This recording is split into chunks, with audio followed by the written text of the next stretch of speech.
Hello friends, எல்லோரும் எப்படி இருக்கீங்க? இன்றைக்கி நம்ம வீடியோவில் இன்ஸ்டண்ட்டாக ஒரு பிரேக்ஃபாஸ்ட் ரெசிபி தான் நம்ம செய்ய போகிறோம். இட்லி தோசை மாவு இல்லை, என்ன டிஃபன் செய்கிறதுன்னு தெரியல அப்படின்னு இனி யோசிக்கவே வேணாம்.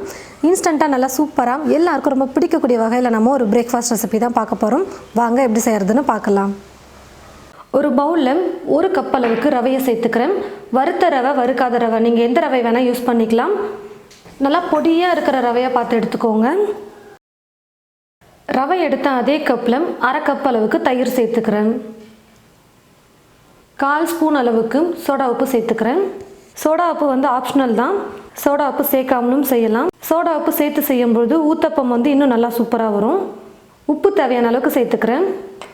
இது கூடவே கொஞ்சமாக தண்ணி சேர்த்துக்க போகிறேன்.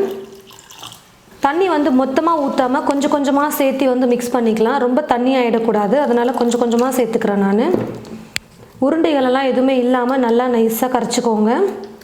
பாருங்கள், இந்த அளவுக்கு கொஞ்சம் கெட்டியாக இருந்தால் போதும். எல்லாத்தையும் சேர்த்து நல்லா கலந்ததுக்கப்புறமா ஒரு பிளேட் போட்டு மூடி வச்சுடுங்க. 1/2 மணி நேரத்துக்கு ரவை நல்லா ஊறட்டும். பாருங்கள் ஃப்ரெண்ட்ஸ், 1/2 மணி நேரம் ரவையை நல்லா ஊற வச்சுக்கிட்டேன்.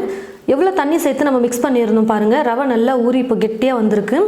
இப்போ கொஞ்சம் கொஞ்சமாக தண்ணி சேர்த்து நான் மிக்ஸ் பண்ணிக்கிறேன். பாருங்கள், இந்த அளவுக்கு மாவு கொஞ்சம் கெட்டியாக இருந்தால் போதும். 1/2 மணி நேரம் ரவை நல்லா ஊறத்துக்குள்ளே நான் தேங்காய் சட்னி ரெடி பண்ணிட்டேன். கூடவே கொஞ்சம் வெங்காயம் பொடியாக கட் பண்ணி வச்சுருக்கேன். கொத்தமல்லி, ஒரு சின்ன கேரட் எடுத்து துருவி வச்சுருக்கேன். பொடியாக நறுக்கிய பச்சை மிளகாய் கொஞ்சம், தக்காளி உள்ளே இருக்கிற விதை எல்லாத்தையும் எடுத்துகிட்டு நான் இந்த மாதிரி சின்ன சின்னதாக கட் பண்ணி எடுத்து வச்சுருக்கேன்.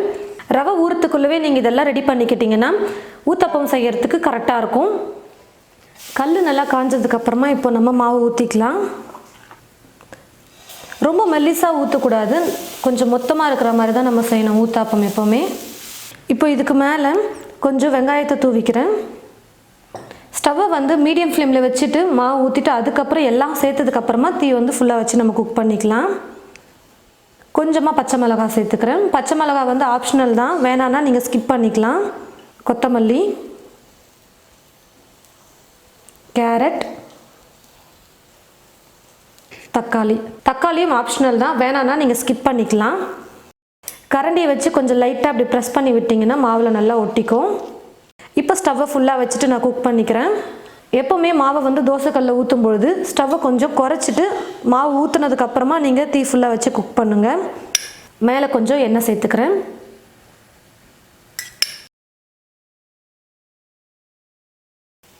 ஒரு பக்கம் வெந்ததும் இன்னொரு பக்கம் திருப்பி போட்டுக்கிறேன்.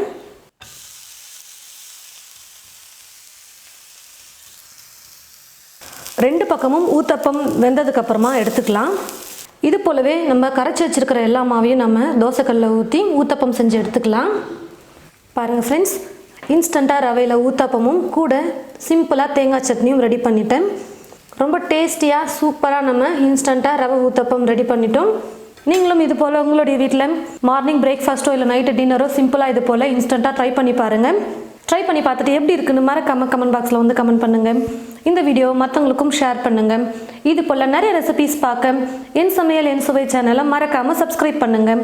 கூடவே பக்கத்தில் இருக்கிற பெல் ஐக்கானை கிளிக் பண்ண மறந்துடாதீங்க. தேங்க்யூ.